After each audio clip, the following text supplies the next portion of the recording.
we have seen pieces, movement that we say, oh, that's what they were doing. Oh, so there was obviously a lot of planning going into this war with Iran, right? I'm curious. The other day I heard President Trump talk about how he bolstered the military in his first term.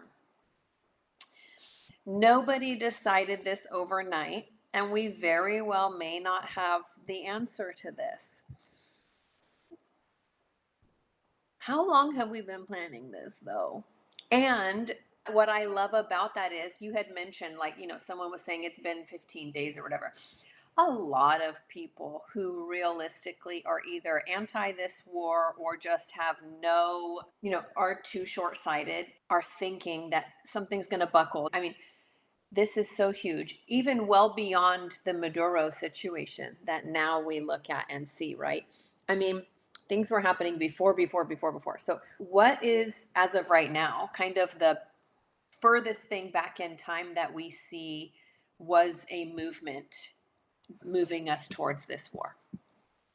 So there's two answers to this, because the United States for a long time has been doing practice and simulations on every single operation that you've seen. So, for example, the Strait of Hormuz being closed, they've already knew that this is something that at some point they have to deal with. They had a lot of simulations, like what is it called when they do like a war, but not a really one, like a practice run. War What they games. had. Hmm? War games. War games, yeah, war game scenario with the Islamic Republic, evaluating how successful they're going to be. A lot of the missiles and other military equipment that the United States has designed has specifically been with the Islamic Republic in mind. A lot of the bunker busters has been specifically designed with the Islamic Republic in mind. So when it comes to preparation, this has been been there since the past, I don't know, maybe like 4 decades. But when it comes to this specific, like planning this specific military operation, it was when the Iranian people came out into the streets. When the United States started, I'm not talking about the preparations. This has been something the United States has done a lot of strategizing and thinking about conducting military operations like this. But the time that they decided to plan this specific military operation, it was been the regime change option became possible once the Americans saw, and once the Israelis convinced the Americans that regime change in Iran is possible because of what we saw the Iranian people are willing to do in early January. Hmm. Jeffrey, yeah. Yeah, you kind of banged. You took some of my thunder. Well done. So there's two lines of effort. Armin talked about it, and he kind of touched on it. One of the ways you can think about the planning would be to put it into two lines of effort, two buckets. I don't know. Buckets is a thing. It's my word for the day for some reason. I don't know. The first bucket or line of effort would be the planning that is done by salaried full-time employees at like the Defense Department, Pentagon, Intelligence Community, State Department, et cetera, and on, right? All the different militaries, Army, Navy, Air Force, Marines, Coast Guard.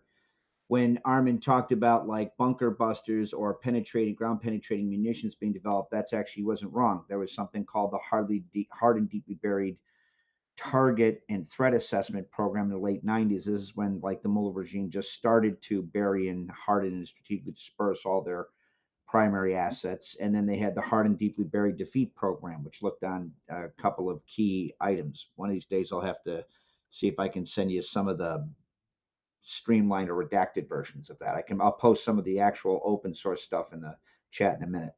The other is the plans introduced by a specific, like the first line happens independent of. It's both like independent of, albeit in conjunction with and directed by different administrations across all administrations. And the other one is plans that are induced by a specific administration, because specific administrations have different ideas on the world, and they come with their own ideas on how to resolve those challenges, and they give out directives, and then those people say yes sir, and then carry that out, as you know. So as to where it started, the idea, Armin's not wrong with regards to that. Definitely, I have to be careful here. Let me just circle. I'll return to that in a minute. Give me a second. Hopefully, the other things give you at least something to think about. The two buckets or lines of effort. You have the salaried people. They've been doing that for like 30, 40 years. Then you have the specific directives and planning that's done. Well, planning that's done by each administration. It's pursuant to the directives that they give to those people. Does that make sense? Hopefully, that made sense more when it came out of my mouth than it did in my head. Because no, no, yeah, no, no, that makes sense.